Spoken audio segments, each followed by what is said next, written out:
Aleluia, a paz do Senhor Jesus, igreja.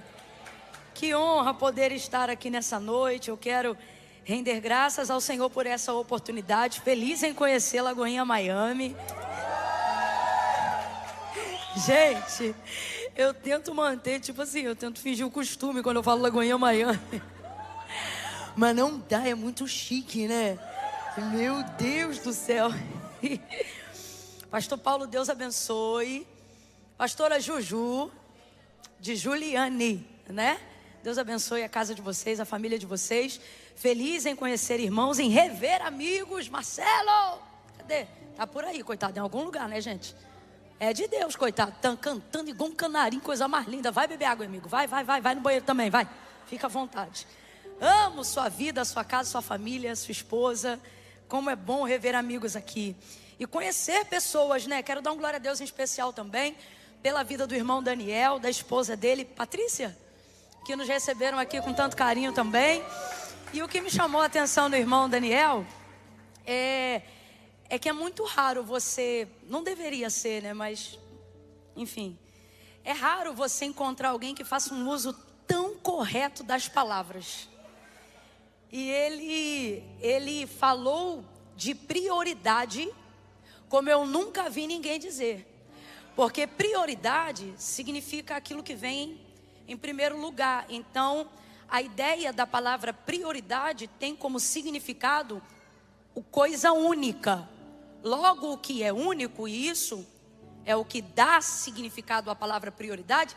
A partir do momento que você pluraliza prioridade, ou seja, coloca um S em prioridade, ela perde completamente o significado. Tanto é que utilizar o significado da palavra prioridade e colocar o S falando prioridades, que é o que a gente tem feito aí ao longo de uns 10, 15 anos, né? Eu tenho minhas prioridades, faça a sua lista de prioridades. Isso é novo, porque quando você faz o uso correto da palavra, você sabe que prioridade é uma palavra que não pode ser colocada no plural. Quando você coloca prioridade no plural, ela perde o significado original dela.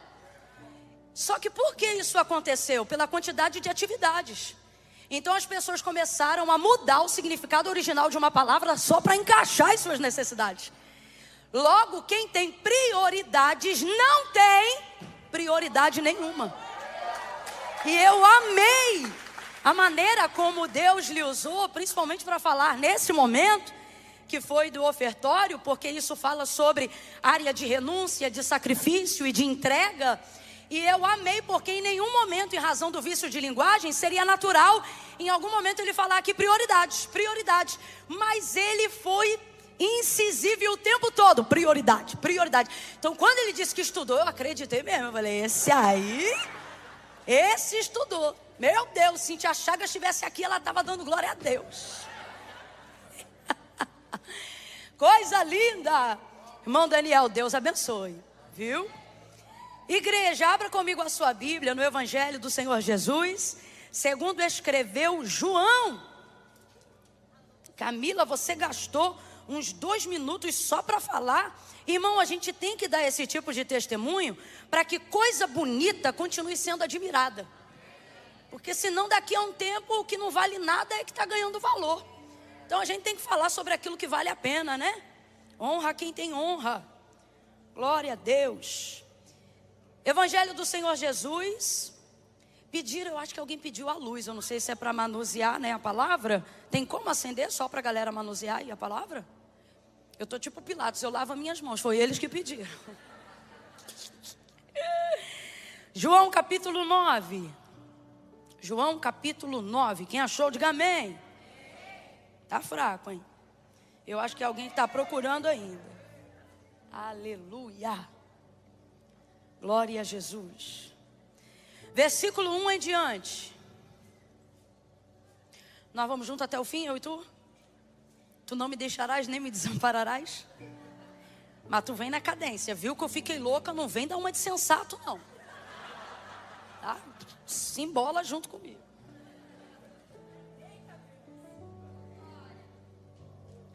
Quando Jesus ia passando, viu um homem cego de nascença. Os discípulos de Jesus perguntaram: Rabi, quem pecou? este ou seus pais para que nascesse cego? Jesus respondeu: nem ele pecou, nem os seus pais, mas isto aconteceu para que se manifestem nele as obras de Deus. Devemos fazer as obras daquele que me enviou enquanto é dia, a noite vem, quando ninguém pode trabalhar. Enquanto estou no mundo, sou a luz do mundo. E tendo dito isto, cuspiu na terra, fez lodo com a saliva e aplicou nos olhos do cego. E disse: vai, lava-te no tanque de Siloé, que significa o enviado. E o cego foi, lavou-se e voltou vendo. Então os seus vizinhos e o que dantes o tinham visto a mendigar, perguntavam: não é este aquele que ficava assentado pedindo esmolas?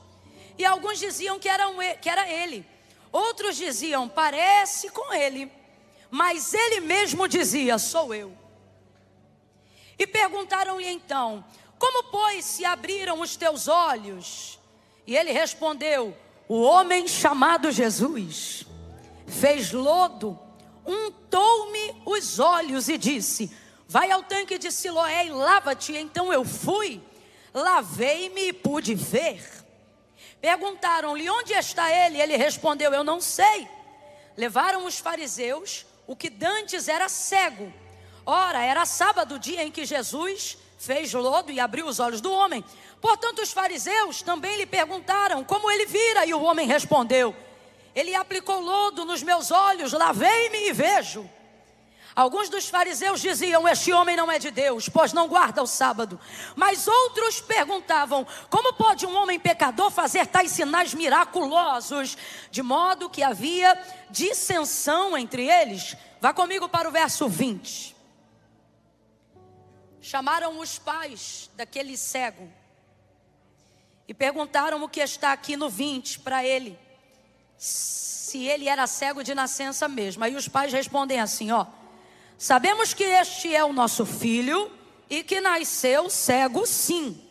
Mas agora, como vê, ou quem lhe abriu os olhos, não sabemos. Ele tem idade, interrogai-o e ele falará por si mesmo. Pula comigo para o 24. Chamaram pela segunda vez o homem que dantes havia sido cego e disseram para ele: dá glória a Deus, pois sabemos que este homem que tu dizes que te curou é pecador. Respondeu ele dizendo: se é pecador ou não, eu não sei. De uma coisa eu sei, que eu era cego e agora vejo. Aleluia! Se você está aplaudindo a glória do Senhor e do seu milagre, faça melhor. Faça melhor. Não se vê cego de nascença enxergando todo dia. Aplauda Ele. Aplaude e glorifique o nome dEle. Misture essas palmas com glória a Deus e aleluia.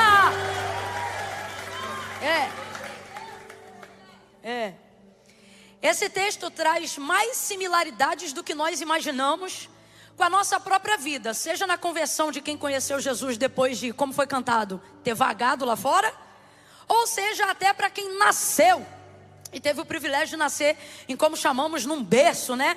Cristão, evangélico, protestante, como você desejar chamar. Tem similaridades em todos os pontos, porque a conversão, ela trata-se de uma experiência que você vive diretamente com o Senhor e Salvador da sua vida, Jesus Cristo. Então, ainda que você nasça num lar cristão, a verdade é que você vai se encontrar com Deus de maneira pessoal em algum momento da sua vida, sim ou não? Uma hora o Deus dos seus pais se torna o seu Deus, né? Isso é natural. Então, esse texto traz uma série de similaridades para ambas as partes, tanto para quem estava fora, distante, conhece depois, quanto para quem está dentro, porque ele trata logo no início de uma deficiência. Esse homem aqui, ele era cego de nascença, e ele era muito conhecido na região dele, e calhou de Jesus estar passando por ali, e o texto, João, ele tem essa característica: todas as vezes que ele está falando de tudo aquilo que Jesus fez, a colocação do verbo dele está sempre no gerúndio, né? Continuativo. Eu amo essa maneira que João tem de tratar as coisas que Jesus fez, como se ele ainda estivesse fazendo. Isso é maravilhoso, porque de fato Jesus é o mesmo ontem, hoje. Então a melhor maneira de descrever algo que você viveu com ele no passado é contando aquele testemunho de maneira atual, porque você é consciente de que aquilo que ele fez, na verdade, ele continua fazendo. Jesus continua passando, Jesus continua curando, Jesus continua libertando, salvando, batizando, regenerando. Jesus é o mesmo. Aleluia! E aí ele começa a contar essa história falando exatamente assim. Ele começa dizendo: e passando Jesus, viu um homem, vírgula, cego de nascença. Aí uma vez que ele viu, ele parou. Completa para mim só para eu ter certeza que você está acompanhando juntinho. Uma vez que Jesus passou e viu, Jesus parou. E para tudo aquilo que Jesus dá atenção, os discípulos também davam atenção.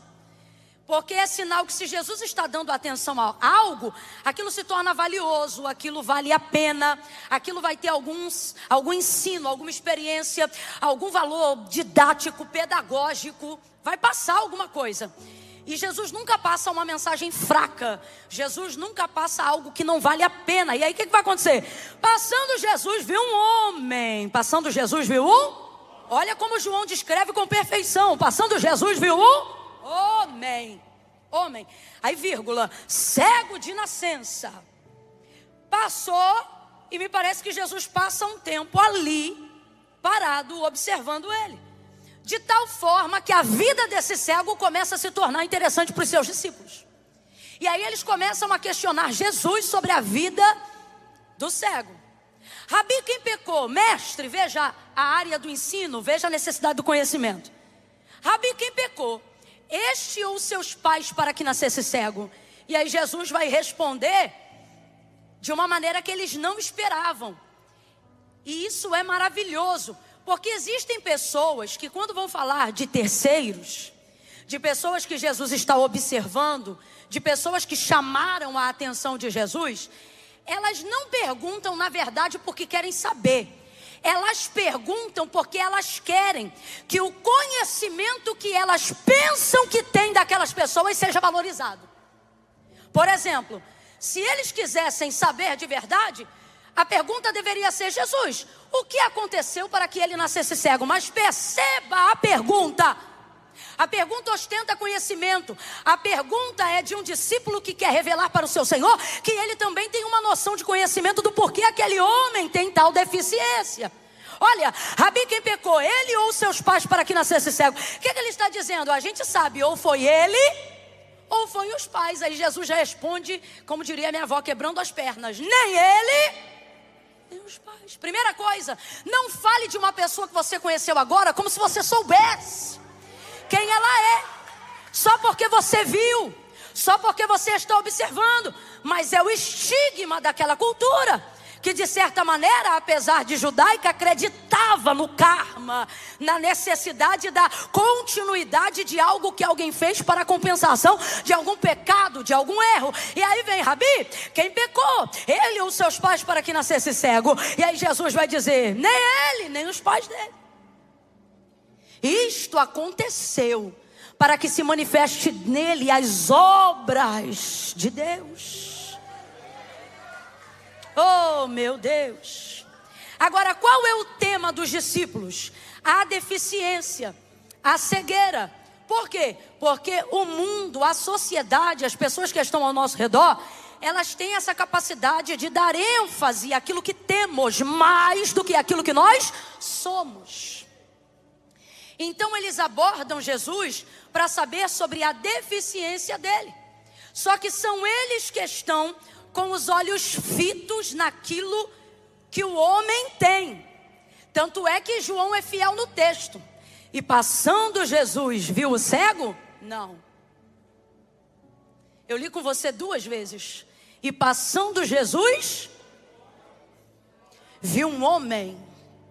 Jesus é uma das raríssimas pessoas que tem a capacidade de olhar para o que todo mundo está olhando e vê o que qualquer um podia ver, mas não consegue enxergar. Enquanto todos olham e só veem um cego, porque querem definir a identidade de quem ele é, baseado naquilo que ele tem, Jesus olha para quem ele é, independente daquilo que ele tem. Jesus olha para ele e vê a sua humanidade. Completa para mim, por favor. Jesus olha para ele e vê a sua. Jesus olha para ele e vê a sua humanidade. Jesus vê o homem. O homem. O que chama a atenção em Jesus não é o que ele tem, é quem ele é. Jesus tem a capacidade de olhar para pessoas que só julgamos elas por aquilo que elas têm, e na verdade ele sabe quem elas são, independente de como elas estão. São poucas pessoas que têm essa capacidade. Você olha para uma mulher fazendo alguma prostituição em algum lugar, e a maioria das pessoas só vê o que ela faz, e passando por ela as pessoas dizem: ali vai uma prostituta. Pois por muitas vezes Jesus passa pela mesma prostituta e ele diz: ali vai uma mulher, porque ele não deixa de ver a deformidade daquilo que o inimigo está tentando promover, através daquilo que a pessoa está fazendo, mas consegue ver que há uma humanidade ali, uma humanidade a ser resgatada, uma identidade a ser vislumbrada, uma vida a ser transformada. Você olha para alguém que faz uso de crack, às vezes é um menino, e você passa por essa pessoa e infelizmente a maioria das pessoas dizem: ali vai um viciado, ali vai um drogado, ali vai um cracudo. Jesus passa pelo mesmo menino e diz: ali vai um menino.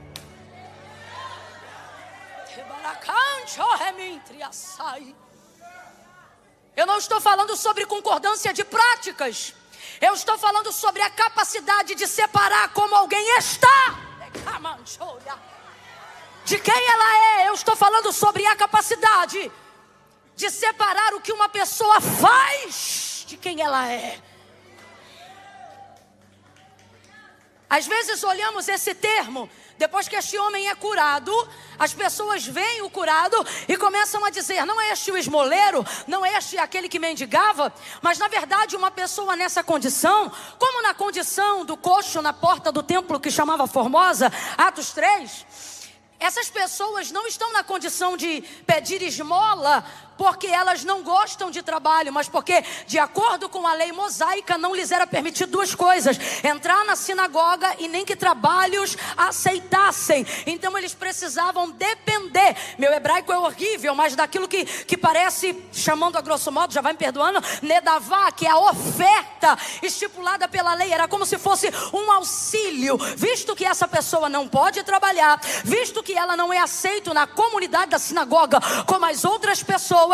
Então dê a ela a oferta da mão direita, para que com esse auxílio, abre aspas, social, ela tenha condições de se manter. Então por que a maioria das vezes estas pessoas ficavam à beira do caminho, como o cego Bartimeu, à beira de algum lugar? Você veja, Jesus está num lugar provavelmente de passagem e o cego está ali. Por que o coxo estava na porta do templo? Porque acreditava-se nessa ideia: quem melhor conhece a lei, quem mais religioso for, vai ter noção do cumprimento daquilo que eu preciso receber. Então não era desocupação, era a ideia de que se eu só posso receber o que vem da mão do outro, quanto mais próximo eu tiver de alguém que cumpre a lei, melhor a possibilidade que eu vou ter de auxílio. Mas as pessoas começaram a intitular esmoleiros, mendigos, quando na verdade essas pessoas deveriam ser associadas, ou melhor, assessoradas pela própria lei, porque elas só estavam naquele lugar por causa da lei.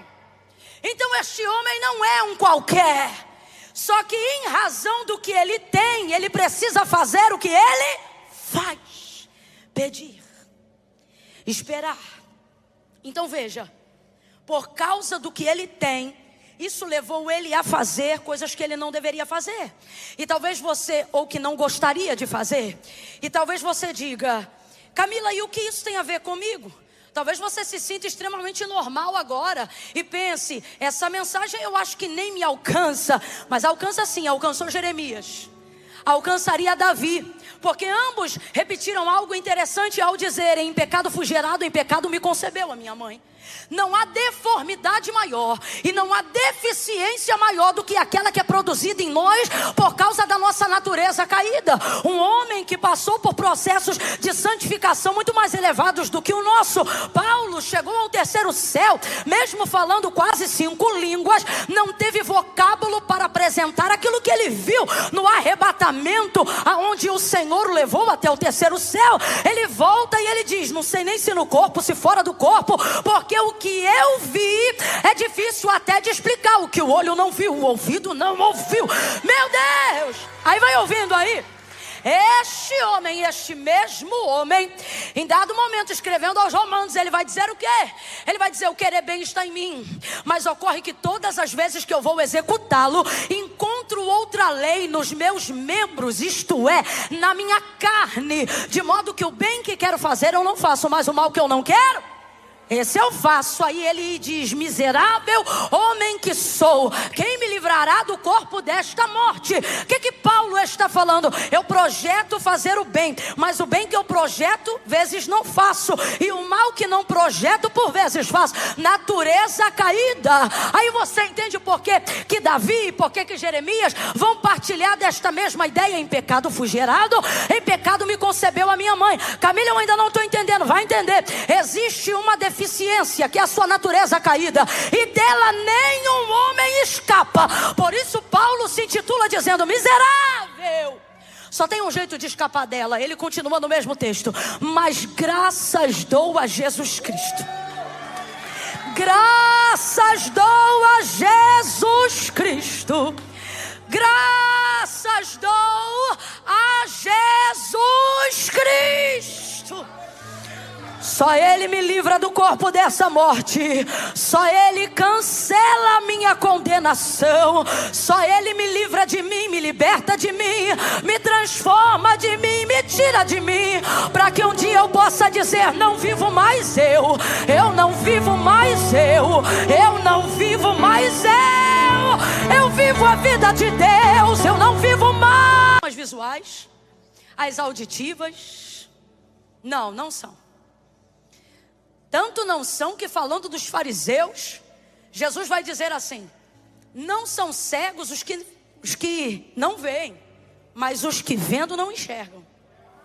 Também não são, olha rapaz, o povo quer falar de inclusão agora. Jesus já falava de inclusão naquela época. Não são surdos os que não ouvem, mas os que ouvindo não recebem a palavra de Deus. Então eu estou falando da deficiência do caráter do homem caído. É isso que leva a gente a fazer o que não deveríamos fazer, e faz a sociedade olhar para a gente apontando só o que a gente tem e o que a gente faz, não conseguindo ver quem a gente é, porque o que a gente faz deforma a visão correta que as pessoas deveriam ter da gente. Agora, Camila, então o que Jesus faz? Jesus trata de quem você é. Acredite, Ele trata do que você tem. Porque quando Ele trata do que você tem, você corrige quem você é e deixa de fazer o que você faz. Eu vou ser muito honesta, diferente de algumas lideranças, você vai perceber que a liderança de Jesus não é uma liderança que define o que você tem que ou não fazer. A liderança de Jesus é uma liderança que define o padrão do caráter que você precisa ter no reino de Deus. E você, uma vez lúcido, uma vez liberto, uma vez cheio da palavra, tem clareza do que pode, do que não pode, do que deve, do que não deve. Ainda que às vezes alguém diga: olha, não pode tal coisa. Dependendo da intimidade, eu falava isso hoje à tarde com uma pessoa, dependendo do que Deus está desenvolvendo com você, você não precisa nem que alguém diga pode ou não pode. O Espírito Santo que está convosco todos os dias, até a consumação dos séculos, Ele convence. Tanto é que se Ele não convencer, fazer porque o homem manda é só protocolo. Bom mesmo é ser convencido pelo Espírito Santo. aonde todos só olhavam aquilo que ele tinha, Jesus conseguia enxergar quem ele era. Aí Jesus para ali. Isso chama a atenção dos discípulos e os discípulos começam a falar da vida dele. E aqui eu quero dar uma palavra de consolo para alguém que talvez está nesse processo de chamar a atenção de Jesus. E alguém está incomodado em ver o tempo que Jesus está gastando com você. E está questionando sobre a sua vida. Está parado aqui por quê? Está escolhendo ela por quê? Escolheu ele por quê? Está tratando dela por quê? O que essa pessoa te chama a atenção? Olha o que ele tem, olha o que ele faz. E você pensa, Camila, impressionante. Quando eu estava largado completamente à margem, minha vida não era tema interessante para ninguém. Ninguém queria saber aonde eu bebia, com quem eu me assentava, aonde eu comia, o que eu fazia. A minha vida só seguia. É impressionante. Foi Jesus parar para me observar. Agora o meu nome é tema do almoço, é tema da janta. As pessoas querem saber quantas vezes eu vou para o culto, se eu estou certinho mesmo. Elas vão no meu Instagram para ver quem eu estou seguindo, para ver se eu estou fazendo tudo. É impressionante. Minha vida se tornou o tema do lanche, o tema da janta. O povo vai na pizzaria e não escolhe mais mussarela não. De um tempo para cá é só minha cabeça, são só minhas partes. Só querem falar daquilo que eu vivo, por onde eu estou. E isso abate a gente, porque quando a gente está distante de tudo que é santo, quando a gente está distante de tudo que é puro, quando a gente está na prática e no exercício das nossas deficiências e das nossas limitações, ninguém quer saber com que dinheiro tu paga a tua cachaça, com que dinheiro tu compra as tuas drogas, se a mulher que você tá é do teu casamento, do primeiro, do segundo, do terceiro. Mas é Jesus começar a olhar para você, que levantam a tua ficha como se fosse um criminoso, e começa aquele pega pra capar. Daqui a pouco é marcação no WhatsApp, é print no direct, e você diz, gente, que houve? Escute, que houve?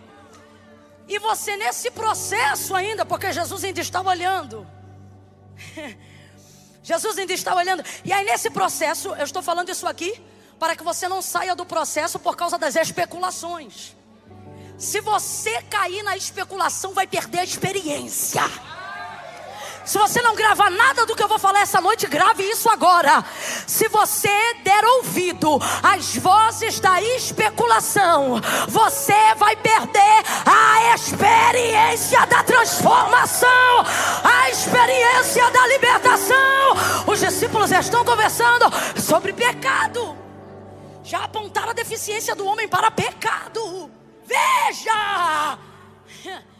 E ele, o texto diz que ele é cego, não diz que ele é surdo, ele está ouvindo. Mas ele está ali, ele se mantém. Eu vou contar de 1 a 3, você vai dizer para quem está do teu lado, se mantém. Eu não contei até 3 ainda. Tu tem um probleminha de ansiedade, mas Jesus te cura nessa noite. Quando eu disser 3, você vai dizer, se mantém. 1, 2, 3 e diga. Se mantém. Se Jesus está olhando para você, deixa o olhar dele te olhar. Camila, mas eu nem olhei para ele ainda. Camila, mas eu ainda nem me decidi. E não é assim que se decide. É ele que decide. João 15, não fostes vós que escolhestes a mim, mas eu que vos escolhi a vós. O escolhido é visto primeiro. E eu vou te provar, eu não, a palavra de Deus. Isto aqui nessa noite. Ele foi visto, o cego foi visto. Mano, isso é a nossa história. A gente cego no erro, no pecado. E Jesus passando. Vai cantar para mim. Meu Deus, vai pregar para mim, vai interceder. Vai para a casa de Deus. Camila, eu odiava crente. Jesus olhou e falou, vai ser pastor de ovelha. É cego sendo visto para tudo que é lado, irmão. Eu me lembro, eu ceguinha no baile funk no Rio de Janeiro. E Jesus olhando, cega, tô te vendo. Eu tô te vendo, Ei! Há um espírito de temor, de gratidão aqui agora. Bota a mão no seu coração e agradeça, porque Jesus te viu quando tu ainda era cego. Jesus te viu quando você não enxergava nada. Ainda bem que Ele me viu, Ele me viu. Oh, Ele me viu. E o olhar de Jesus chama muita atenção das pessoas, principalmente das pessoas que já estão com Ele, porque elas querem defendê-lo, elas querem protegê-lo, elas atacam primeiro para perguntar depois. E às vezes, quando estamos sobre o olhar de Jesus, também alcançamos o olhar dos especuladores, que nesse caso aqui, nesse contexto, são os discípulos querendo fazer da vida do cego tese teológica. Porque é impressionante. É impressionante, é como eu estou dizendo, quando você está fora do contexto de Cristo, ninguém quer saber de nada. É você entrar, deixa eu ver com o que ele trabalha mesmo. Será que esse dinheiro é lícito? E essa pessoa que ele vem no domingo, no primeiro culto, ele veio com a senhora, agora à noite ele está com uma mais nova. Será que... Rapaz! E você aí, por causa das especulações, eu disse por causa das... Vambora, eu disse por causa das... Quase abrindo mão da experiência. Ah, então não vou mais para a igreja não. Ah, não quero mais servir a Deus não. Ah, no mundo eu tenho paz, paz mentirosa, porque Jesus disse, a minha paz eu vou lá dou, não vou lá dou como o mundo a dá. Querendo abrir mão de coisas que, irmão, se você permanecer, se você aguentar as especulações e entender que Jesus continua te olhando, ei, por causa do que dizem, do que pensam, do que acham, do que falam, você está saindo do lugar da experiência, saindo do lugar da transformação, saindo do lugar da realização. Só que este homem se mantém. Eu não sei a quem, mas Jesus está dizendo para alguém: mantenha-se. Mantenha-se, para de quebrar pau no WhatsApp. Mantenha-se e contenha-se. Contenha-se, porque eles não têm raiva de você. Não é a cor da tua pele, não é o jeito do teu cabelo, não é se tu tem tatuagem ou não. Tudo isso é motivo para especulação. Não é o carro que você tem, a casa que você mora. Tudo isso é especulação. Jesus está dizendo, você não percebe que a indignação é porque eu parei para te olhar. Você não percebe que a indignação é que você me chamou a atenção, mesmo quando não chama a atenção deles. Poucas coisas bugam tanto a mente do ser humano quanto ver Jesus dar crédito, atenção para alguém que não é interessante a nós. Vamos falar a verdade, igrejinha de Jesus. Se tem uma coisa que irrita a gente, é gente que não tem capacidade que a gente tem, fazendo coisa que Jesus não deu pra gente fazer. Por que que ele? Por que que ela? Nem é tão bom assim, fala nem direito. Aquele jeito que se veste, e olha como fala. Talvez tenha alguém aqui agora dizendo, grita muito. Pra que isso? Ele não é surdo? Eu não te julgo. Primeira vez que eu entrei numa igreja pentecostal, virei pra minha mãe e disse, nunca mais eu piso aqui. Te juro. Em Deus fala a verdade, não minto. Disse para minha mãe, não vem mais aqui. Ela disse, por que não? Eu disse, mãe, esse povo grita muito diante de Deus. Parece que eu vejo Deus olhando e vai. Você achou? Se tem uma coisa que inquieta a gente e faz a gente começar a querer especular sobre a vida de quem Jesus está olhando, é perceber que neles não há nada que nos chame a atenção. Então por quê? Alguém tão importante está olhando para alguém tão incompetente? Por quê? Alguém tão maravilhoso está olhando para alguém tão sem graça? Água de salsicha. Isso vai bugando quem já está com ele na caminhada um tempo. Rabi, isso é pecado. Foi ele ou os pais? Nem ele nem os pais. Isto aconteceu para que se manifestem nele as obras de Deus. O que Jesus está dizendo? O que para você não é nada, para mim é palco. O que para você não é nada, para mim é holofote. O que para você não tem atenção é o lugar perfeito para a manifestação da minha glória. O que é que a palavra de Deus vai dizer acerca daqueles a quem Deus escolhe? Porque Ele escolheu as coisas loucas deste mundo para confundir as sãs. Ele escolheu as que não são para confundir as que pensam que são, as fracas para confundir as fortes. O problema é que depois que a gente deixa de ser pescador para ser pregador, o problema é que depois que a gente deixa de ser cobrador de impostos para ser assessor pessoal da cúpula apostólica da igreja, a gente começa a achar que já é bonzão. Só que Jesus está dizendo: estou escolhendo ele pela mesma motivação que escolhi vocês. Mérito não, graça, palco da minha glória. Quanto menos vocês têm, mais o meu nome é glorificado. Ouça, quem tem ouvidos ouça. Você não está aqui porque você está aqui porque sem Deus você jamais seria. Está cantando um pouquinho agora, mas sem Deus nem voz para ter ministério de louvor tu teria. Está liderando uma célula, mas tremia igual vara verde, nem direito você falava. E os que falavam direito não tinham vida de espírito na palavra. Tanto conhecimento, tanto sermão bonito, e a gente não derramava uma lágrima. Deus pegava a Jureminha falando Jesus e o coração do povo chorando. E era Deus botando o escriba sentado para dizer: minhas palavras são palavras de vida. Jesus fez isso com todos nós, deixando claro, seja na nossa capacidade ou na nossa incapacidade, que nunca foi sobre nós. Então Jesus está dizendo para alguém: vai perder a experiência por causa das especulações? Catuca 2 ou 3 e diga assim: deixa rolar. Eu vou falar como Deus está mandando. Catuca 2 ou 3 e diga: deixa rolar. Deixa rolar. Deixa rolar o quê? Deixa o grupo da família dizer que você é maluco porque se converteu. Deixa rolar. Deixa o grupo de oração, vou falar, fazer fofoca dizendo: olha, não é fofoca, é porque eu quero pedir oração. Mentira, está arrebentando com o irmão novo que entrou. Mas o Senhor está dizendo: deixa rolar. Passa o processo da especulação. Por quê? Porque quando chegar a experiência, ela vai valer a pena. Ela vai valer a pena. Eu estou sentindo tanta graça de Deus aqui. Aperta a mão de alguém aí e diga: vai valer a pena. Vai valer a pena. Vai valer. Vai valer a pena. Aguenta.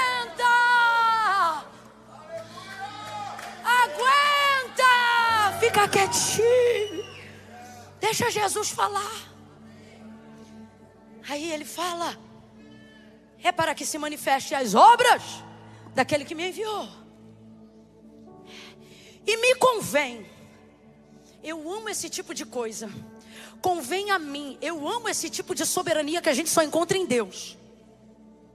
Convém a mim. O que é isso? Não pedir opinião. Se tem uma coisa que irrita quem especula, é: por que Deus não depende de mim para usar ele? Por que Deus não depende de mim para usar ela? Sem pedir opinião alguma, convém. Quando? Agora. É interessante imaginar a cena.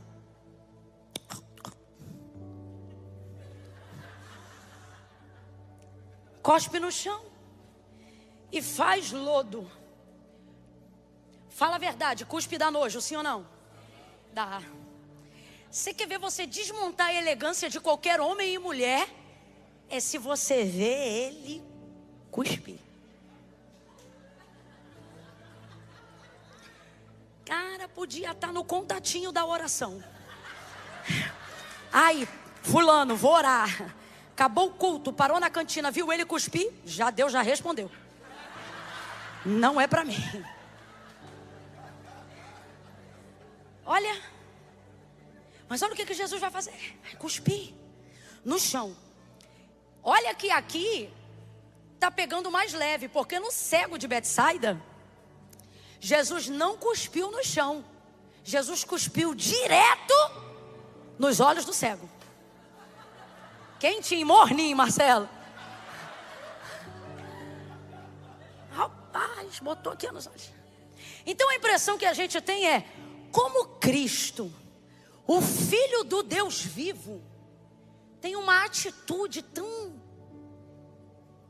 sem nem denominar. O cuspe, ele emite uma informação. Ele comunica algo. Existem gestos que comunicam mais do que palavras. Um tapa no rosto comunica mais do que qualquer coisa que você queira dizer.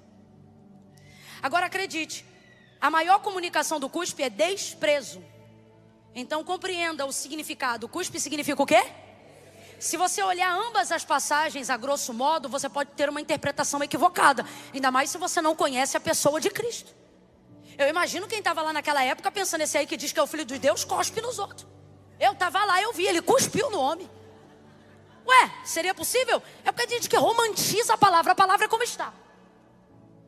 Agora veja, de fato, o cuspe está associado à comunicação do desprezo. Então imagine ele cuspindo direto nos olhos do cego de Betsaida.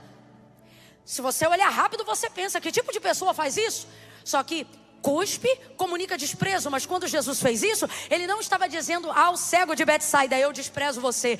Tanto é que ele não cospe no cego. O texto é claro em dizer que ele cospe nos olhos. O que ele está desprezando é a deficiência, não é o deficiente. Não, você não entendeu. O que Jesus está dizendo é: eu subordino você. Você quem? O deficiente? Não, a limitação dele, demonstrando para ele que nada do que limita ele, limita Deus na vida dele. É isto que ele está demonstrando. Ele está dizendo: o que limita você não limita a mim. O que freia você não me freia. O que paralisa você não me paralisa. O que cerca você não me cerca. O que te humilha não me humilha. O que te afronta não me afronta. O que te persegue não me persegue. É isto que Jesus está fazendo. Por quê? Porque qualquer nível de deficiência, seja no caráter, seja no físico, ela traz a imposição de te limitar em alguma coisa. Sim ou não? Sim ou não? A gente está numa época tão de politicamente correto que as pessoas têm medo de responder. Sim, é uma realidade. Mas olha o que ele está dizendo: isso é a sua limitação, não é a minha. Eu sou maior do que o que limita você. Então quando eu toco naquilo que te limita, eu estou mostrando aonde você pode chegar. Quando eu toco você, quando eu me aproximo de você. Agora vem para o cego de nascença. Guardadas as devidas proporções, mesmo ensinamento. Ele vai fazer lama. Ele vai fazer o quê? E o texto diz que ele vai aplicar onde? Nos olhos do cego. Fez lama e aplicou nos olhos do cego. Irmãos, já não deve ser bom você ser limitado. Agora imagine, limitado e lameado. Temporariamente é pior, sim ou não? Sim ou não? E isso vai acontecer porque Jesus se aproximou dele. Eu preciso te entregar a verdade sobre o seu processo de conversão. À medida que Jesus se aproxima de você, ele vai evidenciar áreas frágeis e vulneráveis daquilo que te limita. Ele não tem necessidade de esconder para otimizar o processo. É ao contrário. Ele evidencia. Isso, Camila, isso te constrange temporariamente. Eu não posso pregar um evangelho mentiroso. Um evangelho sem cruz. Um evangelho sem dor. Um evangelho sem lágrimas. Este evangelho não é verdade, é gelatina. Jesus se aproxima dele. Coloca lama. Temporariamente é extremamente desconfortável aquilo. Literalmente a sorte é que ele é cego. Se enxergasse dentro desse processo, talvez ele nem permitiria. Saia daqui, não faça isso. Oxe, como não? Seria natural. Mas Jesus vai lá e evidencia a região aonde a cegueira o limitava. Evidencia. Eu tenho que falar a verdade porque Deus não me chamou para mentira. No processo da experiência, algumas coisas que você preferia que ficassem ocultas serão evidenciadas. E isso não será bom no sentido de confortável. É desconfortável, mas você precisa entender uma coisa. Justificativa não produz nada, mas arrependimento transforma tudo. As pessoas que Jesus permitiu viverem uma vida de transformação não eram pessoas que usavam a sua energia para se justificar. Eram pessoas que usavam a sua energia para confessar seus delitos. Você lembra da mulher de João 4, a samaritana? Jesus disse assim para ela: olha isso aqui, traze-me aqui o teu marido. Veja, não tem lama, mas tem evidência. Responda para mim com inteligência. Jesus sabe ou não sabe que essa mulher não tem marido? O texto diz que ela teve 5 e o 6º não era dela. Não só tem marido, como está pegando o marido dos outros. Aí olha só, Jesus está no encontro com ela, que vai promover uma experiência absurda para ela, de transformação, de salvação, de mudança, de eita, glória a Deus. Aí nesse processo, olha o que Jesus fala para ela: traze-me aqui o teu marido. Quando ele é bom, é bom. Quando ele é terrível, ele é melhor ainda. Traze-me aqui o teu marido. Eu não tenho marido. Ele disse: disseste bem. Quando disseste eu não tenho marido? Porque tu já tiveste 5 e o 6º que tu tem agora não é teu marido. Agora, olha Jesus elogiando a verdade dela. Porque para Jesus, a beleza está em falar a verdade, por pior que ela seja. Beleza para Jesus não é feed bonito. Beleza para Jesus não é status social bonito. Beleza para Jesus não é contato e network bem feita. Beleza para Jesus é a capacidade que alguém tem de falar a verdade sobre si mesmo. Porque falar a verdade sobre o outro também é mole, filho. Sobre si mesmo. Disseste bem. Eu poderia chegar agora e dizer: ô Jesus, o que ela falou foi bonito? E Jesus diria: não, mas para mim beleza é a capacidade que você tem de falar a verdade sobre si mesmo. Veja isso. Agora, é confortável admitir, porque ela pensa que está diante de um profeta. É confortável admitir a um profeta: eu estou com um homem que não é meu mesmo. Não, não é confortável. A verdade normalmente não é confortável, mas é curadora. Eu vou falar como Deus está mandando. Vai ficar na cama macia do engano, ou vai quebrar esse ciclo de quem nunca rompe, porque esconde as verdades que precisam ser ditas. Está na hora desse ano de você abrir para alguém que a pornografia está roubando sua energia e capacidade intelectual. Está na hora desse ano de você se abrir com alguém e dizer a esta pessoa: eu ainda tenho um problema com drogas. Aquele que se isola insurge-se contra a verdadeira sabedoria. O mal te aprisiona numa aliança entre você e o vício. Ele te aprisiona entre uma aliança com você e com o pecado. Mas a palavra de Deus é a mesma: conhecereis a verdade, conhecereis a verdade, conhecereis a verdade, e a verdade vos libertará. Jesus está dizendo para mim e está dizendo para você: fale a verdade. Não vai ser bonita, mas ela vai arrebentar com esse ciclo.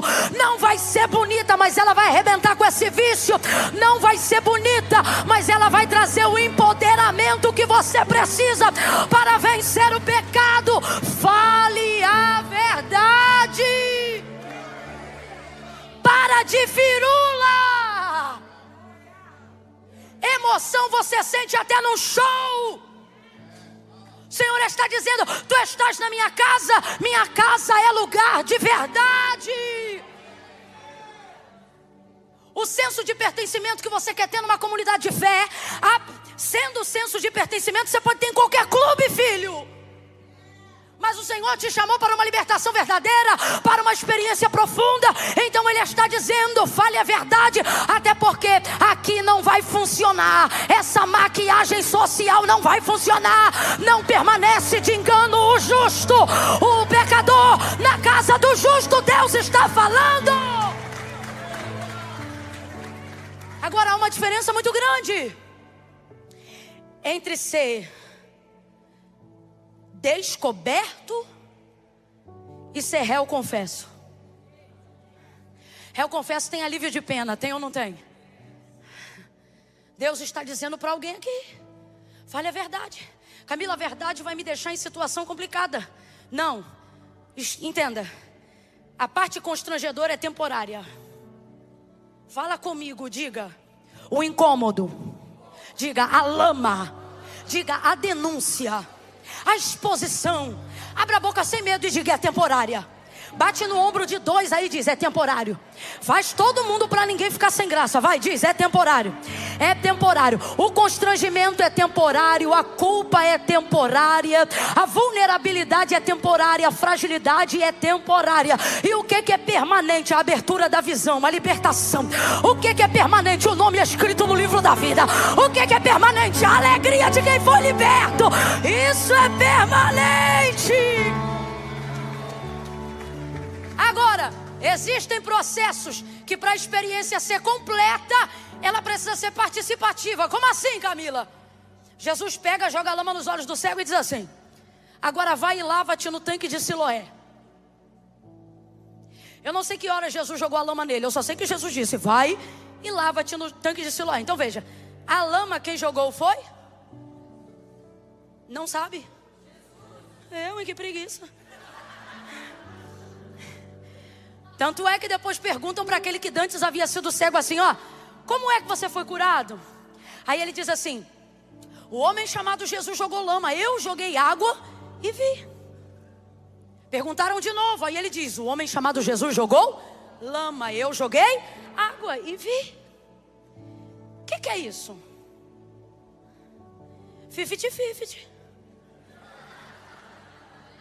Ele fez a parte dele, eu fiz. Presta atenção. Com inteligência, para pensar. Quem curou o homem, o tanque de Siloé ou Jesus? Então vamos mais profundamente. Vamos entender aqui, ó. Quem lhe restituiu, ou melhor, quem lhe fez ver a água ou a lama? A água ou a lama? A água ou a lama? Então vamos lá, gente, só tem um que cura. Quem cura? Quem estava com a lama? Então vou perguntar de novo. Qual processo foi utilizado na cura desse homem? Pronto. A lama. Só que olha o que Jesus diz. Jesus coloca a lama e diz assim: agora vai e lava-te no tanque. Então, se é a lama e é o processo de Jesus colocar a lama que inaugura a cura da visão daquele homem, diga para mim, quando ele está enlameado, já está enxergando, sim ou não? Sim ou não? Ele não está vendo, mas está enxergando. Por que ele não está vendo o que está enxergando? Porque ele está com os olhos cobertos de? Mas naquela hora ele já estava curado, sim ou não? Sim ou não? Processo da vergonha, da exposição, da confissão não tem o poder de suplantar a experiência que você já viveu. Mas preste atenção, ele só vai saber que já está curado depois que ele fizer o quê? Se lavar. Então preste atenção. Vamos supor, tá? Eu só estou criando um cenário para a gente entender nisso aqui que eu vou falar agora. Vamos supor que Jesus passa por ele por volta das 10 da manhã e joga a lama no olho dele e diz assim para ele: vai, lava-te no tanque de Siloé. Vamos supor que ele encosta e ele diz assim: às 10 da manhã não dormi direito, vou dormir mais 30 minutos. Lá para as 11h30 eu chego no tanque e lavo. Então ele poderia estar curado desde as 10 da manhã, mas só iria enxergar às 11h30. Se Jesus toca ele por volta das 11h30 com a lama e diz assim: agora vai, lava-te no tanque de Siloé. Mas ele diz assim: 11h30, primeiro eu vou passar em casa, vou almoçar. O tanque de Siloé não está tão perto assim. Depois eu jogo água lá para 1h30, a gente vê o que deu. Então ele teria sido curado desde as 11h30, mas só enxergaria o que viveu lá para as 1h30. E se eu te disser que Jesus está dizendo: esta é a obra que eu tenho feito já há algum tempo?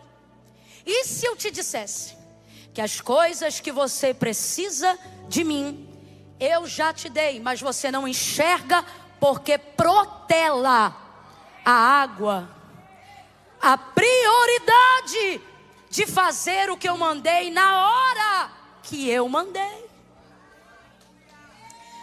Obediência tardia é desobediência. Obedecer a Deus não é só fazer o que Ele manda, é fazer o que Ele manda na hora que Ele manda. Graças a Deus o texto é continuativo e eu tenho certeza que ele foi direto para o tanque de Siloé. Então veja, ele já estava curado desde a hora que Jesus impôs lama sobre os seus olhos, mas só passou a enxergar depois que lavou o seu rosto no tanque de Siloé. Jesus está dizendo: não deixe o constrangimento temporário tirar de você a certeza do que eu fiz. O que você me pede está pronto. O que você espera de mim já está disponível para você. Mas isso só será evidenciado. Qual foi a palavra que eu usei? Isso só será? Vem, isso só será quando você fizer a sua parte, filho.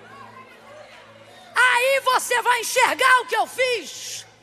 Quando te apertei, quando te estreitei, quando permiti as especulações te ferirem por um pouco, mas não te tirarem do lugar da cura. Existem coisas, vou falar como Deus está mandando. Existem coisas que já estão prontas, mas você não vê. Porque diz, domingo que vem. Porque diz, quando eu ler a Bíblia toda. Quando eu terminar o seminário e o Senhor está dizendo: as águas estão aqui, as águas estão aqui, lave-se. Lave-se. Aí o homem agora está enxergando. Eu tenho para mim que a primeira coisa que ele quis ver foi o próprio rosto. Eu que estou falando isso. Porque no tanque tem um reflexo que a gente chama de espelho d'água. Então eu tenho para mim, Camila, tá? É o tipo de coisa que está intrínseco no ser humano. O quê? Querer saber quem é. Rapaz, o homem nasceu, cresceu e não tem a imagem de seu rosto.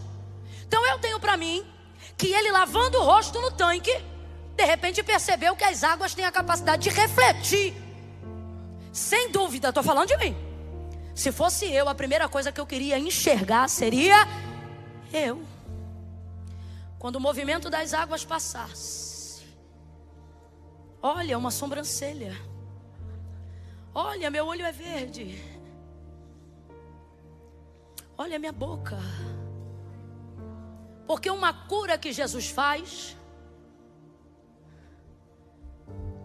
tem como objetivo principal fazer com que eu passe a observar melhor a mim mesmo. Veja, Jesus jogou lama nele. Jesus limpou ele jogando lama, curou ele jogando lama, evidenciou ele jogando lama. E ele foi curado. Santidade tem tudo a ver com isso. Com o que, Camila? Me limpar tem tudo a ver com isso. Com o que, Camila? A capacidade que eu tenho de tirar a lama que está em mim e não a que está no outro. Uma vez limpo, saiu dali e está enxergando. Imagina você conhecer um homem de quase 40 anos de idade que não enxergou a vida inteira e um dia está enxergando tudo. Imagina que toda vez que tu passa por esse homem e ele só diz shalom, shalom, shalom, shalom, shalom, shalom. Aí um dia você está de camisa azul, aí ele passa por você e diz shalom, e você sabe que ele é cego desde nascença. Aí nesse dia ele olha para você e diz: João, que camisa azul bonita. Isso te causaria espanto, sim ou não? Mas não se esqueça, a sociedade não vê quem você é, ela só vê o que você tinha. E sabe qual é o problema? Ela não atualiza as narrativas de quem viveu uma experiência com Jesus. Então o texto diz que eles se acotovelavam na vizinhança, dizendo: olha isso, mano, o cara tá vendo. Eles de vez de dizerem: olha, o cego está enxergando. Não, eles se acotovelavam dizendo: não é o esmoleiro?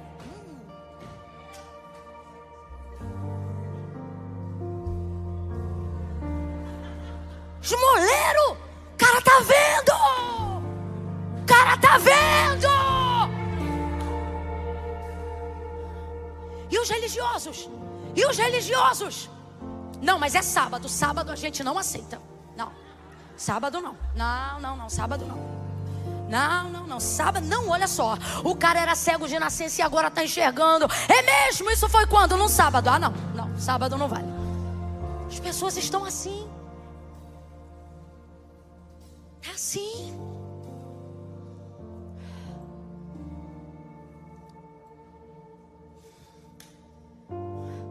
cara saiu da cocaína, mas ainda não soube da paz do Senhor. Não dá mais oportunidade para ele.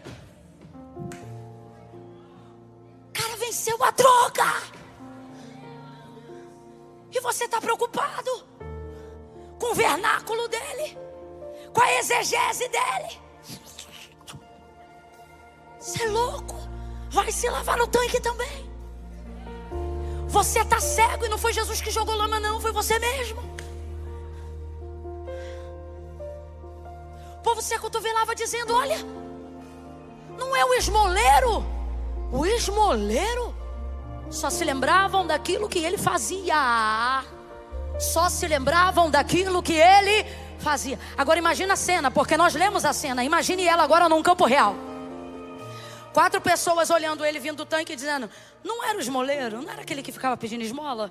Não é aquele que ficava pedindo esmola? Aí ele ouvindo. Imagina ele chegando no meio da conversa. Por quê? Nós nos constrangemos quando alguém ressalta diante de nós o que fizemos no passado, sim ou não? Você provavelmente trocaria de calçada. O cego foi para cima da calçada deles. E diz assim, que enquanto eles falavam: não é este o esmoleiro? Ele respondeu por si mesmo dizendo: sou eu mesmo. Imagina você chegando no meio da patota de quem está falando. Ela que era prostituta? Ué, mas agora está dirigindo a intercessão? Ué, mas essa mulher aí? Ué, não era esse homem que era trambiqueiro? Isso era terrível. O pastor está colocando ele na célula do fulano, que também era isso. Aí chega ele no meio da coisa: sou eu! Aham. Eu acho interessante o sou eu mesmo, porque o que isso significa? Eu sou a mesma pessoa, só não faço mais as mesmas. Sou eu mesmo, mas não faço mais isso. Eu quero declarar que a partir de hoje Jesus vai atualizar a narrativa de alguém que não vai precisar se esconder, porque aquilo que Jesus está para fazer é maior do que tudo que você já fez. Aí vai dar um alvoroço e vão dizer assim: ó, curou, hein? Curou? Curou. Bota na sinagoga. Aí vai os religiosos, porque era sábado, interrogar o homem. Presta atenção, ele não podia entrar na sinagoga, mas naquele dia entrou para ser interrogado. Isso é o sistema. Ó, como você foi curado? Aí ele responde: o homem chamado Jesus jogou lama, eu joguei água e vi. Não acredito em você não. Quem não vive suas experiências sempre vai invalidar o que você viveu. Por isso você não pode validar o que você viveu baseado no que o outro acha.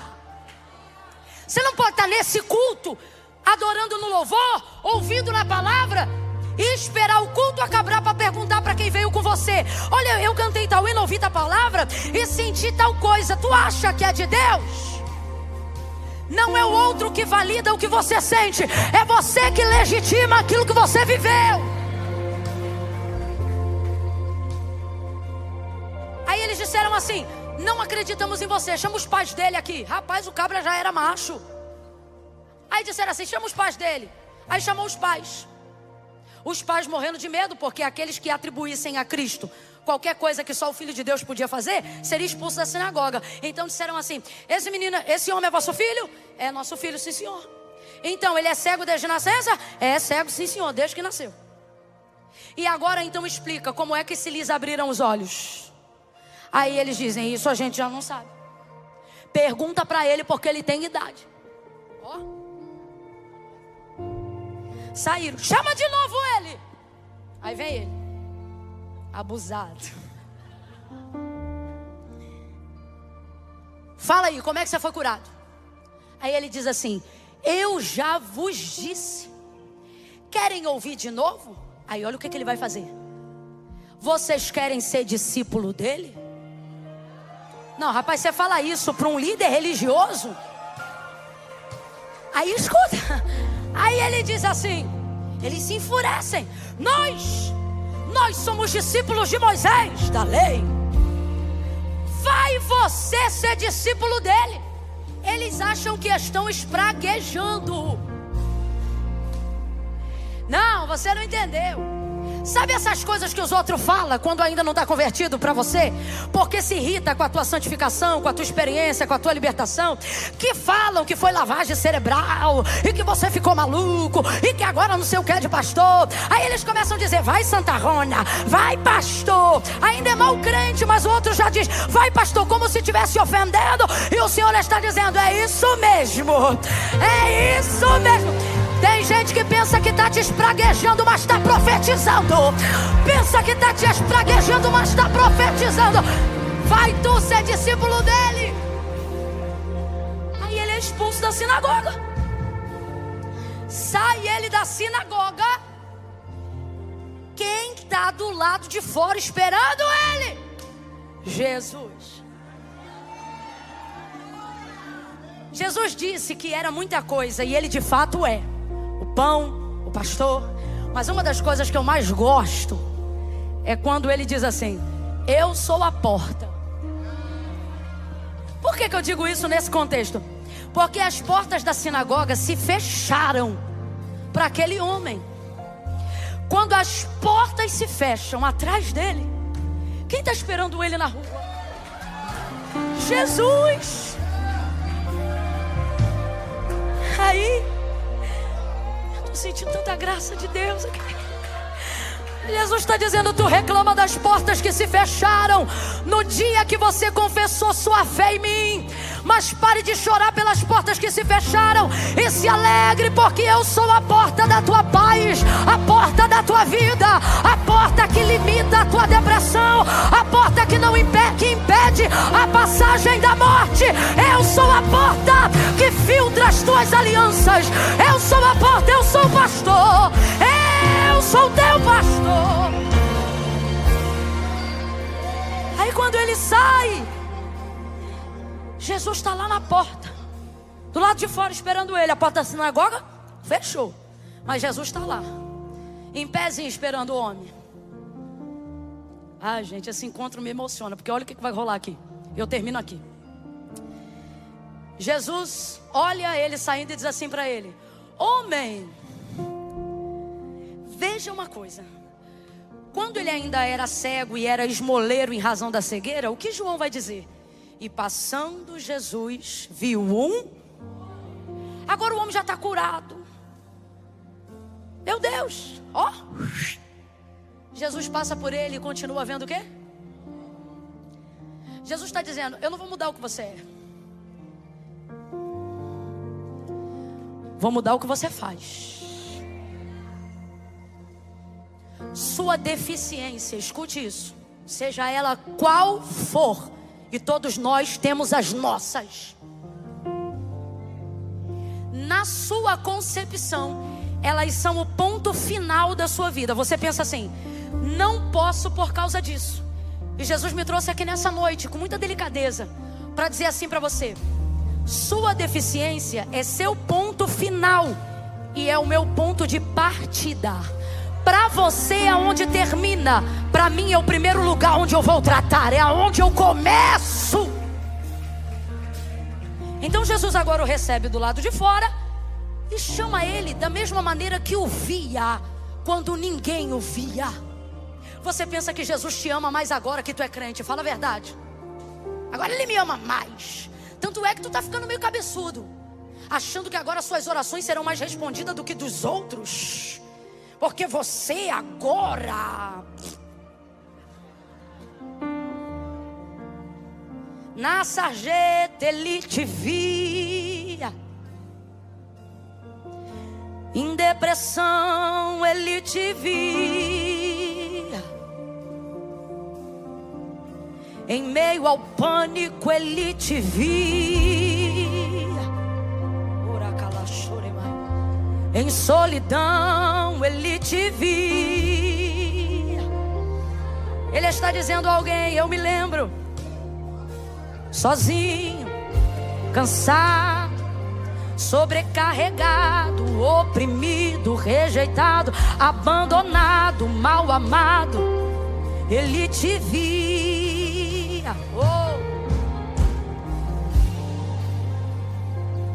Você não via, mas não morreu porque eu te via. buscou na internet como se suicida. Ele te parou nessa live pra dizer: estou te vendo. Vai jogar no sanitário agora esse medicamento.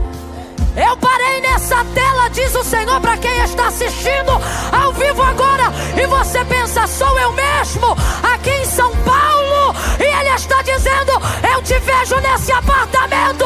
Joga essa droga fora, porque tu não vai morrer. Eu tô te vendo nesse quarto, eu tô te vendo nesse smartphone.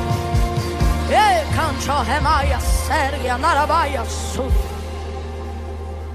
Atolado de dívidas, e ele te via entristecido. Ele te via. Não há nada que nós possamos fazer para que Jesus nos ame mais do que como Ele sempre nos amou.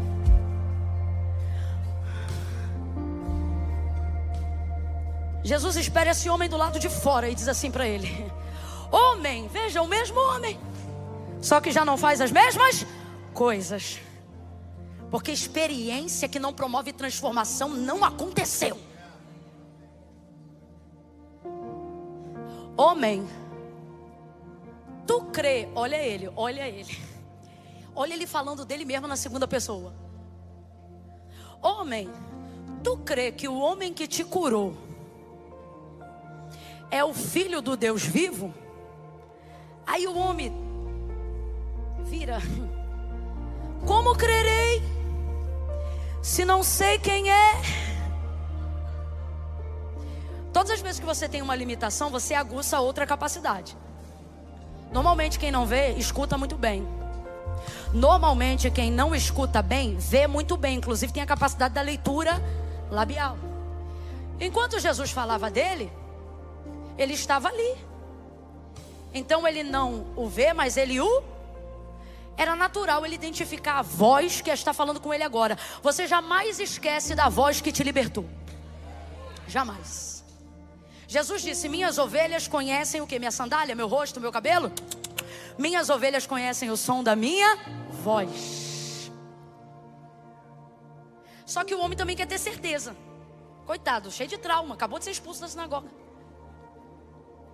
Homem, tu crê que o homem que te curou é o Filho do Deus vivo? Aí ele: como crerei se não sei quem é? Aí Jesus diz assim: sou eu que falo contigo. Ele diz: creio. Crê por quê? Porque Jesus falou? Não. Crê porque diante do que ele viveu, ele sabe que só o Filho de Deus poderia fazer ele viver o que ele viveu. Então se agora esta pessoa está dizendo que é o Filho de Deus e foi a pessoa que curou ele, ele diz: creio. Creio porque estou vendo? Não. Creio pela experiência que eu tive contigo antes de te ver. Agora veja se a vida do cego não parece com a nossa.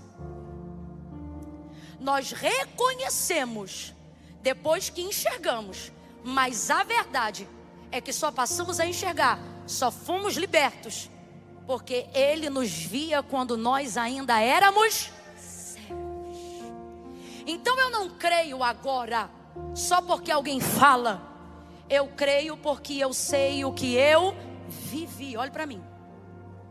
Não permita que nesse ano de 2024 suas maiores experiências com Deus, com o reino de Deus, com a palavra de Deus, com a adoração a Deus, com a sua devoção a Deus, sejam minimizadas como coisas emocionais e corriqueiras, só porque alguém não viveu o que você viveu. Porque antes deste homem reconhecer e encontrar Jesus do lado de fora, as pessoas que estavam ali tentaram ridicularizar a sua experiência, dizendo assim para ele: homem, dá glória a Deus. Ou seja, em nome de Deus, existem pessoas que em nome de Deus tentam destruir a nossa experiência com Deus, porque acham que só elas podem alcançar tais experiências. Aí disseram para ele: homem, dá glória a Deus. Sabemos que o homem que te curou é pecador. Olha como ele responde: se é pecador, não sei. Isso aqui é um tapa sem luva de pelica. Sabe o que ele está dizendo? Eu não vim aqui falar do que eu não sei. Eu só vim aqui falar do que eu e do que eu vivi. Quem fala do que não sabe são vocês, especuladores. Quem não tem experiência só tem especulação. Por que tem tanta gente que nunca foi ovelha de pastor? Nunca participou de uma comunidade de fé mais de um ano, e depois acha que pode ir para programa de televisão, meter pau em igreja, arrebentar, ou achar que pode falar de Bíblia sem nunca ter lido um texto com contexto? Já dizia, e não que esteja morto, graças a Deus está vivo, mas já dizia no tanto que repetia em debates, pastor Silas Lima Malafaia, quando dizia assim: texto sem contexto é pretexto para heresia. Esse povo que só tem Salmo 23 aberto, amarelado, achando que isso guarda a casa, quer ir para a rede social debater teologia sem nunca ter tido um pastor, sem nunca ter frequentado uma escola dominical. Especuladores. Agora a pergunta é: por que os especuladores têm voz? Porque quem tem experiência calou a boca. Mas Jesus está dizendo: abra a tua boca e conta o que eu te fiz. Fala da tua experiência. Cessa essa especulação. Olha isso. Olha o que os homens estão dizendo para ele. Ele é pecador. Falando que Jesus é pecador. Agora eu te pergunto: Jesus era pecador? Nunca foi, nunca será. Nunca. Só que para diminuir a experiência que ele viveu porque eles não viveram, começam as especulações. Meu marido tem uma frase que eu amo. Ele diz assim: toda experiência ou toda opinião que não vem da experiência é mera especulação. Quem não vive só pode falar do que imagina ou do que acha que sabe. Ninguém entende o que se vive tão bem quanto quem. Tem como uma pessoa que nunca engravidou ter um alinhamento tão perfeito como uma mulher grávida? No sentido de conversar da gestação? Rapaz, tu já viu duas grávidas conversando? Eu já vi. Menina, então tu vai, a outra já diz Identificação. Pastores. Dores de pastores devem ser compartilhadas com outros pastores, porque outros não vão entender. São coisas de pastores. Pais. Tem coisa que você só vai poder se abrir de verdade com quem também é. Não é que você está diminuindo quem não é, porque ninguém vai te entender com tanta convergência quanto alguém que passa a mesma experiência. Tentaram diminuir a experiência dele, dizendo: sabemos que o homem que te curou é pecador. Como quem diz assim: isso aí não valeu de nada. Aí olha como ele vai responder: se é pecador eu não sei. Isso aqui é um fora lindo. Porque o que ele está dizendo é: eu não vim aqui falar do que eu não sei, eu vim falar do que eu sei, vim falar do que eu vivi.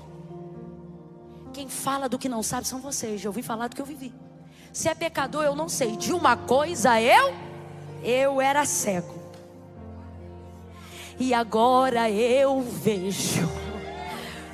Jesus está dizendo: não deixa o que a gente viveu ser usurpado por quem não viveu o que a gente viveu. Não deixa alguém dizer que é emoção. Como diz meu amigo pastor Vitor Hugo, você sabe, chama-se Espírito Santo. Você viveu. Não deixe ninguém invalidar. Olha aqui para mim.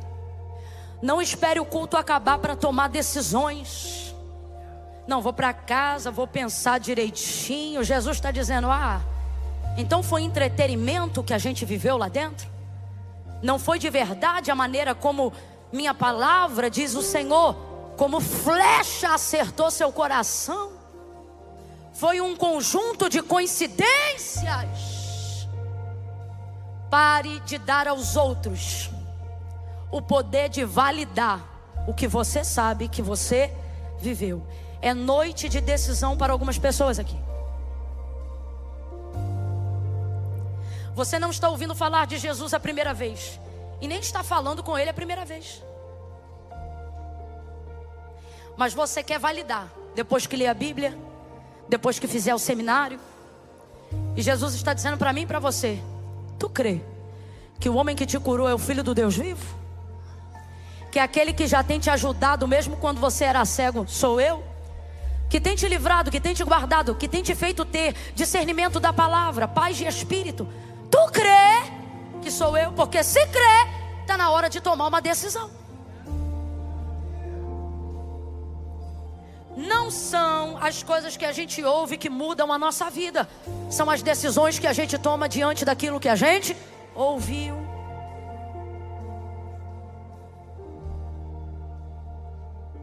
A igreja de pé, em nome de Jesus. Fique de pé. Bote aí tua Bíblia no banco, tua cadeira no banco. Pode botar, ninguém vai mexer não, eu estou olhando. Libere suas mãos. Feche os corredores, segure a mão de alguém.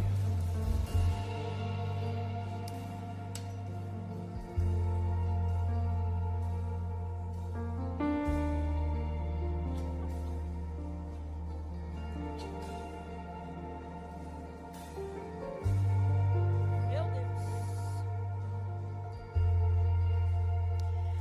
Eu quero apresentar agora 2 grupos em oração. Primeiro, você que já conheceu Jesus e já entregou sua vida para Ele, de mãos dadas,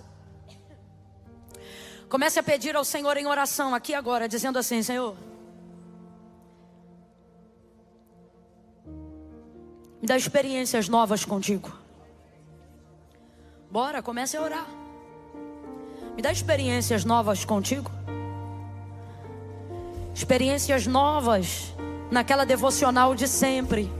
Porque tu tens essa capacidade de se manifestar maravilhosamente em cenários antigos. Experiências novas. Comece a repreender a frieza, a frieza. Comece a repreender a emoção no lugar da unção. Comece a pedir: Senhor, eu quero mais unção, mais unção. Não deixe a emoção substituir a unção. Comece a orar. Eu estou te dando uma direção de oração agora. Comece a pedir ao Senhor: Senhor, experiências com óleo, experiências com azeite do alto, experiências com a unção que despedaça o jugo. Senhor, eu quero experiências novas contigo. Eu preciso que o ano de 2024 seja um ano de novas experiências. Eu não quero como um museu, eu não quero como um livro antigo contar o que o Senhor fez quando eu te conheci. Eu quero contar aquilo que o Senhor continua fazendo na minha vida, na minha família. Comece a orar, peça isso agora. Ore em unidade com seu irmão agora. Ore, não pega a mão dele meio fria não. Aperta a mão dele, deixa ela perceber, deixa ele perceber que Deus colocou ele do lado de um profeta nessa noite, do lado de uma profetisa do eterno. Aperte a mão dessa pessoa.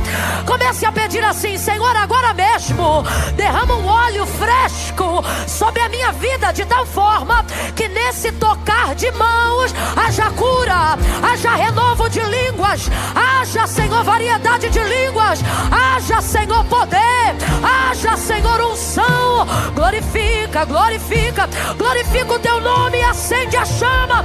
Espírito Santo, Espírito Santo, a Lagoinha Miami é tua. Cerca essa casa com muros de fogo ao redor. Dá a esse povo experiências sobrenaturais, intensas, profundas, de confissão, de libertação, de salvação, de avivamento, de renúncia, de milagre. Cura, Senhor. Cura, cura, cura. Cura, cura. Cura as emoções, cura do corpo físico. E liberta, liberta.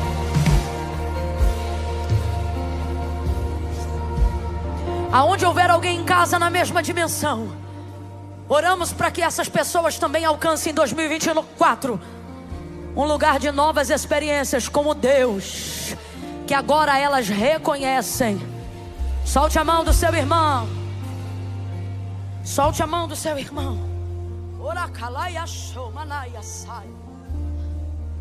Quem é batizado no Espírito Santo com fogo e evidencia isso no falar de outras línguas, ore em línguas, edifique. a si mesmo. Fale, você tem liberdade. Seja revestido de poder. Receba novas línguas. Receba variedade.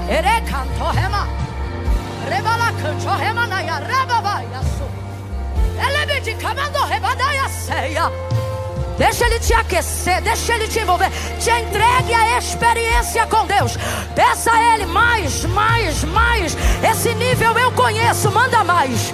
Me leva para um lugar que eu ainda não conheço. Me mostra a altura de um fogo que eu ainda não vi. Me leva para uma intensidade mais profunda. Insista com Ele em oração. Eu reconheço, eu te ouço, me leva. Eu confio em Ti, eu me entrego. Eu quero me entregar a toda a experiência que Tu estiveres disposto a me oferecer. Cante Espírito, Espírito que desce como fogo. Oh, é o Pentecoste, Ele não mudou. Ele é o mesmo, Ele é o mesmo. Eu falei que eram 2 orações. Essa foi a primeira, prepara porque vai vir a segunda. Bora, Marcelo, bora. Levante a sua mão e cante ao Espírito. Ao Espírito. Peça a Ele como fogo.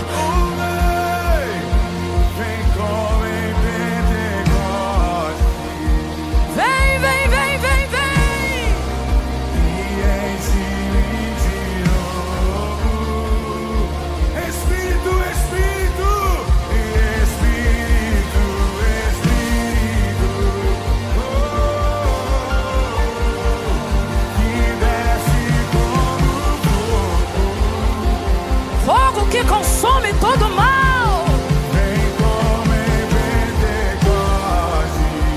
Chame por Ele, diga vem. E ensine de novo. Espírito, Espírito, Espírito. Canta, igreja. E desce como fogo. Ore ao Espírito, fale ao Espírito. Ele está conosco. Vem como em Pentecostes. Oh, vem.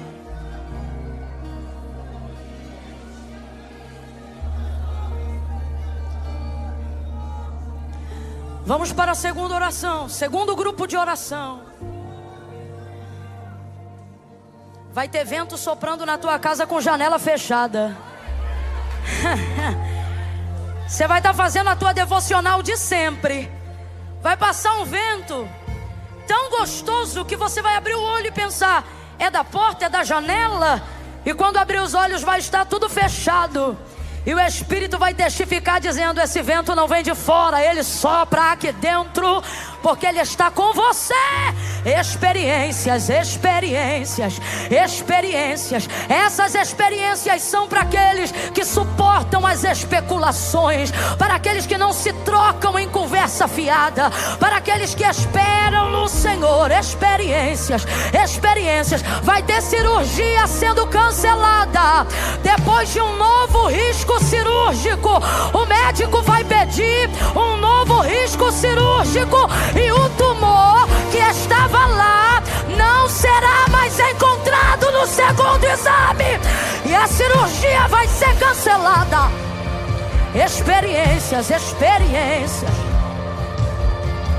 experiências, experiências. Oh, experiências insubstituíveis, intransferíveis. Deus, eu não quero apenas conhecer o Deus de Camila, Deus de Paulo. Eu quero que Tu também seja o meu Deus. Seja o meu Deus, seja o meu Deus. O Deus da minha casa, o Deus da minha família, o Deus dos meus assuntos, o Deus dos meus negócios, o Deus dos meus filhos, o Deus do meu endereço, o Deus do meu CNPJ. Experiências, experiências novas, novas. Você vai viver isso esse ano. Você vai viver esse ano isso. Sonhos de revelação. Não é sonho de barriga cheia, não. Vai acordar e vai ter o discernimento. Vou falar como o Espírito está me dando ordem. Ele diz assim: a quem eu der o sonho, também darei o discernimento. Não vai ter confusão. Experiências novas. Segundo grupo agora, e mais importante grupo desta noite. Vou contar de 1 a 3 agora. E no 3 vai vir ao altar de Deus. Camila vai ter que ir aí? Vai. Quem não está ouvindo de Jesus a primeira vez, me escute para não sair errado do lugar. Não é a primeira vez que você ouve falar dele.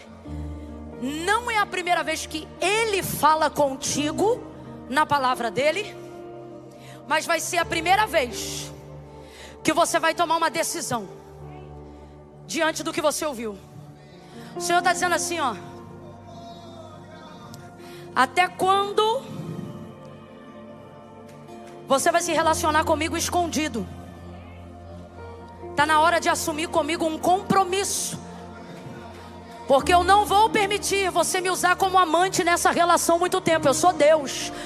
Se o primeiro lugar não for meu, eu não me assento em nenhum outro. É dia de decisão, viu? Eu não posso mentir para você não.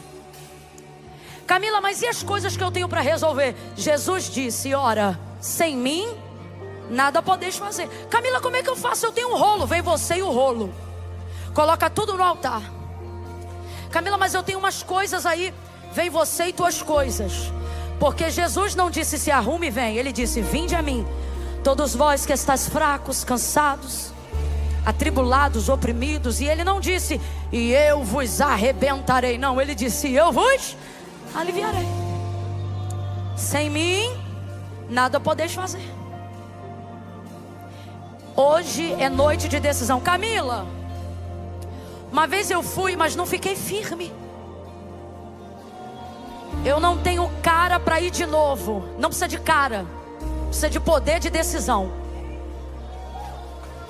Quando você quer entrar numa faculdade que você não passa a primeira vez, você vai lá e se inscreve de novo. Sim ou não? Jesus está dizendo, tua culpa não vai ajudar nada, mas teu arrependimento hoje vai mudar tudo. Então tenta de novo. Venha reatar sua aliança com Deus. Camila, eu quebrei, eu me sinto culpado. Pois o Senhor diz, eu não penso de você o que você pensa de si mesmo. Meus pensamentos são mais altos. Lembra? Eu já te amava quando você não me via. Eu declaro agora que o altar se torna o tanque de Siloé para aquele, para aquela que nessa noite quiser fazer a sua parte, a parte que lhe falta. Qual? Se lavar, reatar a aliança com Deus, se reconciliar. Não vou fazer firula. Vai ser assim, ó. Vai ser 1, 2, 3. No 3, você que sabe que está afastado, que está distante, que estava meio, vai voltar para a casa do Pai. Você que já vem à igreja, mas nunca veio no altar tomar uma decisão, é hoje. Camila, e tem que ir aí? Tem. Porque foi Jesus, não foi Camila, não foi igreja evangélica. Foi Jesus que disse assim, ó: aquele que me confessar diante dos homens, eu também o confessarei diante do meu Pai que está no céu. Olha o que ele diz. Porém, aquele que se envergonhar de mim. A maioria das pessoas não faz com Deus uma aliança, não porque não amam. Não, Camila, eu estou desviado domingo à noite na igreja. Que raio de desviado é você? Você ama o Senhor e está aqui porque tem saudade. Mas por que não faz uma aliança com Ele? Porque não ama? Não, porque sente vergonha. Camila, se é isso ele entende, mas não concorda. Olha o que ele diz. Se por vergonha aqui você não me confessar, envergonhado lá você será. Camila, mas eu sinto vergonha, o que eu faço? Mete a vergonha.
a vergonha é passageira, mas a salvação é eterna. Quem conhece meu testemunho sabe, eu vim de camisete do Piu Piu, barriga de fora, bermudinha do Looney Tunes, tênis, porque aquele dia o baile mudou e eu falei, hoje quando o culto acabar eu vou direto pro baile. Parece que naquele dia o céu disse, não vai não. E eu fui, Jesus me recebeu e graças a Deus estou aqui. Camila, você mudou do dia para a noite? Não, é um processo. Você lava, tira, volta, é interrogado. Mas no final dá tudo certo. Porque ninguém vai invalidar o que você sabe que viveu. Se você sabe o que viveu, no 3, venha pra cá legitimar sua decisão. Eu conto 1. Essa igreja está orando por você agora.